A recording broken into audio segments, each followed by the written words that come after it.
Hey there, Amplifiers. Thanks for tuning in. And we've got another thought leader today when it comes to finding riches in the niches, so much so that he helps transform a company from where they were doing to a whole new level. And I think it's really cool when you have someone who has that focus, they continue taking consistent, persistent action, and they're able to amplify their results.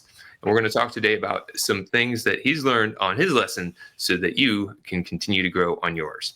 So welcome to Growth Amplifiers, Justin Jensen. Justin, thank you for being here today. Thank you, Kenny. This is my pleasure. I'm honored. Now, you're a co-founder, CFO, and tax partner at MCC Clark and Company, and it's kind of like a firm that focuses on the construction and real estate industries. And one of the things I was talking about in the introduction is just how you had that background of niching, something that we talk about really being valuable on this channel. And we could kind of just start with your backstory of how you got into what you're doing and got to where you're at today. Oh, that's great. That's great. Because I mean, the little correction there would be, I'm a co-founder in FDC Investments, which is a real estate syndication company. So I'm not a founder in MCC Clark and Company, but I am the tax partner. And if you go, the quick story on how I got into this expertise, this niche, is because as a graduate student in 99, 2000, I did an internship with a private equity firm, a real estate syndication company that had about $4 billion in assets. And all I did for that 1 year was prepare tax returns. I already had a job lined up with PricewaterhouseCoopers in Seattle, Washington. When I started my job there and I got into the business, they basically said, well, you've been doing real estate, let's just keep you in real estate. So I started doing cost segregations, kind of more stuff specific to real estate, high net worth individuals that invested in real estate development companies, all these things that surrounded real estate. And I loved it. After 4 years there, the company that I had interned with as a graduate student called me back and said, hey, we need a tax director. We think you're the guy. So I joined up with them. Started investing in real estate when I worked for them, spent 3 years with them, went back into public accounting, and immediately a lot of those investors followed me. So immediately as I even went out on my own, I had a core group of clients they were all real estate investors. And later on was approached by a firm based in Tempe, Arizona. The name of that firm is Provision. It was founded by Tom Wheelwright, who is the trusted advisor to Robert Kiyosaki. They were looking for a CPA with real estate background, Big Four experience, and an entrepreneurial mindset. It was a perfect fit for me. I worked for him for 5 years, learned a great deal more about real estate and strategy and those types of things. And then fast forward to now, when I joined the firm I'm with now, MCC Clark and Company, they were a construction accounting firm. But when I brought my real estate book of business and the real estate side of things started to just explode, we had to change the moniker to MCC Clark and Company, a construction and real estate accounting firm. And so that's just been my specialty for more than 20 years. Like I say, I've a founder in a real estate investment company. I've invested in real estate myself. I help my clients develop those strategies and find the tax strategies. So not only the tax strategies, but also the investment strategies so that they can reach their wealth and financial goals as well. Wow, that's really awesome. Because you have that knowledge and background and experience, and you're not just helping your clients, you're also growing yourself and helping grow them in more ways than one. A lot of people who have a firm, other practices who have a firm, and they've heard that there's riches in the niches and you should business. They have the challenge of kind of like really diving into it and getting some traction, because it has that counterintuitive thought. Well, if I only focus on this, then I'm going to cut off all this other opportunity. And what has been your experience that might help people see things from a different perspective? That's a great question. If you've ever read the book Good to Great by Jim Collins, one of the things that really struck me was that I had fallen into this real estate niche, and I thought, why fight it? And I mentioned that I did go out on my own, and for a time, for 3 years, I was a one-man show, And I wanted to just help anybody and everybody. But it wasn't until later, and I joined that firm, Provision. I mentioned to you that anytime a new client came on and signed on with the firm there, if they had anything to do with real estate, they got assigned to me. And I thought, why would I try and do everything? Why would I try and be all things to all people? If I'm going to be one of the best in the industry, then I need to focus on that industry. And that was kind of one of the things I drew from that Good to Great. That's a great book, and I think really influenced me in my career. Just why fight this? There's a demand for it. There's a need for it. I've got a liking to it, and I enjoy it greatly. And so, you think about being a CPA, and I like what you said. Yes, I'm a tax professional, and as a firm, we prepare tax returns. That's not where I feel like we add value. Just filling out a historical document, file your tax return. And in doing the real estate side of things, for me, it's not so that I can drum up more compliance and prepare more tax returns. We have plenty of tax returns to file. I don't need any more of that. The value is added in the strategy, in the investment side of things, help you achieve your goals.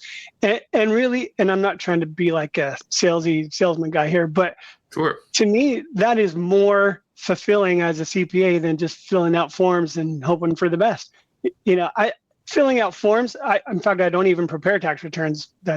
We have a whole department that takes care of that. All I really do is work on the strategy and the consulting side of things.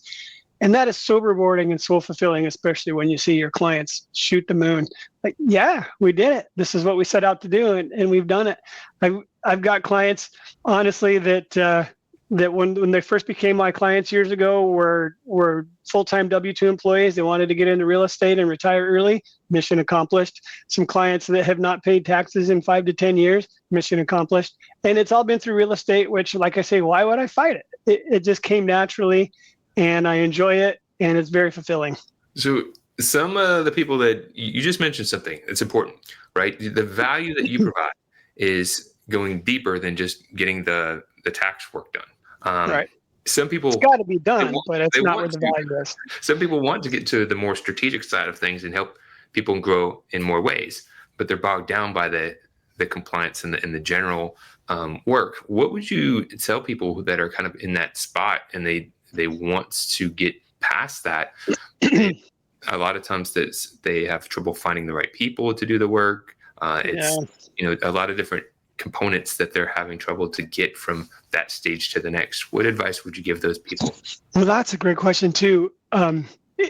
It seems like if you look at the industry, the public accounting industry, AI is here to stay, and it's really taking over a lot. And I've had people ask me, aren't you worried that AI is going to just take over your position and make your skills obsolete? And I'm telling you, not at all. If all I did was fill out tax returns, then maybe. But even though AI has passed the bar exam and has passed medical exams, it has not passed the CPA exam. So there is that. But I guess what I'm saying is, in answer to your question, just find what you're good at, find what you enjoy, find where your clients are grateful for your input and your guidance, and build off of that. When I first became a CPA and first went into tax, that's what I thought I would do. I thought I would just fill out tax forms and file tax returns. This other with the consulting side has really just been something that evolved. And when I realized that there was need for that, and I realized that I quite enjoyed that much more than filling out forms, then I embraced it and I pursued it further. So if you had that thought, like, maybe I do want to do this and I want to help people beyond the tax compliance, but I'm bogged down by it. It needs to be done. Any suggestions on how you might build a team or find the right people or simplify your approach to go from kind of that checking the box, which may get replaced by AI, to more of the strategic advisor role and really helping people develop and build their wealth? Absolutely. I think for me, the key has been, it's always challenging to find the right people, but two things I would say: embrace technology and let's find the right people, and then let's find the right seats on the bus for those people. But as I say, as I I really don't prepare tax returns anymore at all. I have a team who does that. But I haven't just said to the team, you guys prepare tax returns. I'm going to do all this fancy, glamorous stuff. Every time I have a client meeting, a member of my team, of my compliance team, is on that call with me, in that meeting with me, so that they can learn the things that we're talking about, so that eventually I'm not the only one having these strategy meetings. They're going to have it too. They're going to be confident enough and experienced enough and exposed to this enough that they'll be comfortable having those meetings. So I guess the quick answer to your question is to embrace technology, find the right people, but then bring them along, try and propel them as well, because the more you help your team, the more you build your team like that, the more that they will build you and the more successful you'll be as an organization. You hit a good spot right there. So if you're looking to build a successful business, it's ultimately among people, right? Business is between people. You have your clients, which you need good clients, right? And then you also need a good team. And you've got to hire the right people. I just had another guest on recently, and she was telling me the importance of that hiring process. And early on, she would hire people that had the skills on paper, but they were missing components. And you're talking about, helping people grow and take to that next level. But if you hadn't hired the right people, right, then they may not be able to grow with you. What is your advice to people who are maybe looking to grow the team, or they have a team right now that's not quite cutting it, and maybe they might not have the mindset or the drive to elevate? What would you tell those people? That's a really good point. And it's funny because that specific issue has come up many times. I say it's funny. It's not funny. But we've had that conversation as an organization. We've created a culture here where we're all very, very close knit. And the culture, I think, is pretty unique. So when you bring somebody on, when you're evaluating that person as a potential employee, I'm actually less interested in their technical skills. I mean, if they have a degree and they can show that they've learned the things that they've got a base of what they need to know. And I become less concerned about those technical skills, more concerned about their ability to interact with people. An example of that is when I was first at PricewaterhouseCoopers as a brand new associate, and I would work on tax returns, I would run into an issue where I had a question for the client, but I was not allowed to speak to the client. I had to go through the manager or even the partner. Only they could talk to those clients. And that was kind of frustrating to me. And so fast forward to now, and as I bring people on the team and as I bring them up and try and train them, if when I'm interviewing them, if I can tell right off the bat they're not comfortable talking with people and they're not comfortable in those one-on-one situations, then it may not be a good fit. I need to know that they know how to communicate. And so that's why I say I get less worried about the technical skills. If they've got a degree, they've got the base, they've shown they can be taught. And so I obviously you've got to look at that, but I really take and get a feel for their communication skills and their comfort in talking with people. Because like I say, I don't want to do it all. I don't want to have all the meetings. I don't want to have all the conversations with clients. I want everybody to have the opportunity. And the great thing is, and I think this is key, if early on they show a genuine concern in learning more and they enjoy those types of meetings, then they're headed the right direction. Then I know I can work with you because they're going to eat up. They're just going to eat this up. They're going to take everything we can give them, take all the opportunities we can give them, and embrace them, and just run with it. Take ownership, and it's rewarding for them. It's fulfilling for them.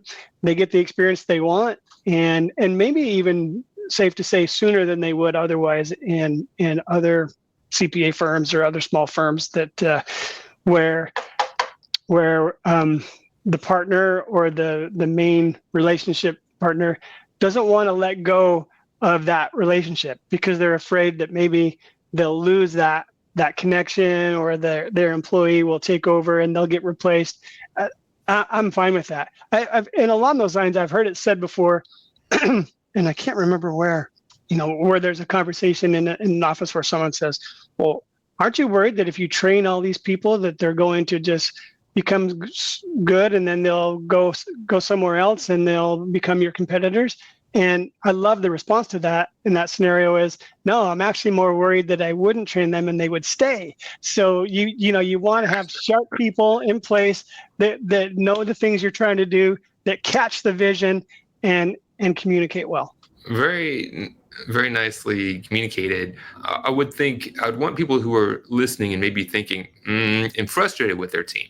You got to have a reality check and really think, does your team have the capacity? Do your team members have the capacity to come along the journey with you and build the business that can run without you? At some point in time, you may need to exit the business. You mentioned something there. You don't want to do it all yourself. When I first started my business as a freelancer, over a decade ago, I was fine to do things myself. As I'm maturing, I'm realizing that is not the thing that you can build a business and do everything yourself. You have to build processes and get the right people in the right seats, taking the right actions. Yeah. And only then can you have a business work. And if you didn't hire the right people in the first place, you may have to make some tough decisions to build a business that you want to have. And it's an important part. Another thing you mentioned that I thought was really cool is how you're helping people with investing.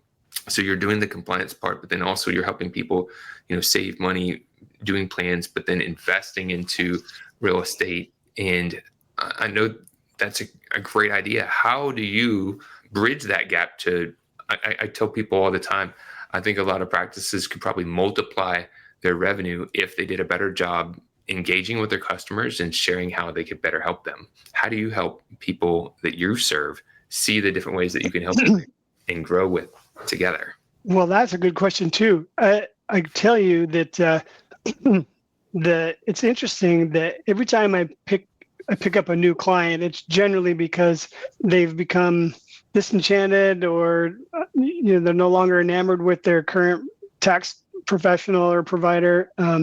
They want more. And what I've found is the more is the consulting, the more is the strategy. If a client says they read about something and they take that idea to their CPA, I've heard that story countless times where all these things that you're telling me are things that my CPA never mentioned, or I had to take these ideas to my CPA and they didn't know how to implement it. So that's where I think the niche comes in nice, because this is an area that I'm very familiar with, clients and even my own personal experience. I know how it works, not only from just a tax perspective, but even as an investor. And so in answer to your question, usually the very first meeting I had with a brand new client, we sit down and we kind of take inventory. We'll review their tax return together. Where are you starting? What do you have right now? And then I talked with, here's where you're starting. And then we can identify areas for improvement, strategy-wise, even asset protection-wise, their entity structuring. Then the next question is, you got to know, where do you want to go? What is your goal? What is your objective? What are you trying to accomplish? And then we can get them there. Being a nerdy CPA, we can run numbers and we can say, okay, if you're starting with X dollars and you want X plus dollars in a certain number of years, we can do the math and we can say, okay, you need this rate of return, or you need to find properties that will provide X cash flow if you're ever going to hit that. And we can adjust that goal as needed, as necessary. It just becomes a math problem, but we have to know what the target is. What are we aiming for? What are we shooting for? I really think it's awesome that you're helping to not only get the job done, but helping to get them to really where they want to go. I mean, people don't really want to do their taxes. They have to. They want to have wealth. They want to be able to live in a place that they love. They want to be able to provide for their family or leave a legacy. And really helping to understand that, and then helping them create a plan and take the actions to get there is transformative. And that's really the idea of being an amplifier. So if people are tuning in and they're like, hey, maybe I need to have a conversation with Justin or members of his team, where could they go and what should they do? So the easiest and best way is our website, which is currently morrisonclarkcompany.com. There's no E on Clark. There's Morrison Clark Company, all spelled out. Then you can see a lot of language on our philosophies. The one thing that really attracted me to this firm when I first interviewed with them is their mantra is what they call it, or what we call business life legacy. We want to help you take care of your business so it can provide the lifestyle that you need, and then talk about how to leave that legacy either to the next generation or, whatever you want your legacy to be. And there's tax implications all around that. So, how do we tie this all together? But yeah, that website is good. My LinkedIn profile also has my contact information. That's LinkedIn. And then just / Justin S. Jensen as being my middle initial. There's videos on there where I talk about different tax strategies and things like that. So there's all kinds of ways that you can find me. And I'd love to have a chat with anybody who's interested. Awesome. Now, one of the ways that we end these shows typically is if you could share something that you've learned on your journey that might be helpful for someone on theirs. Related to business, it could be anything involved in life, just something that you have learned that you'd care to share. What's arising for you at this moment? As I look back on my experience, it has not been a straight shot. It hasn't been, I mentioned my beginnings as a graduate student doing an internship, to one thing led to another, yes, and I embraced that. But man, there were bumps along the way. And, there were lots of naysayers. Even I remember being in college, having college professors saying that maybe I should consider something else. They didn't think maybe I could be a CPA. I passed it the very first try. And not everybody can say that. And so that's something I'm proud of.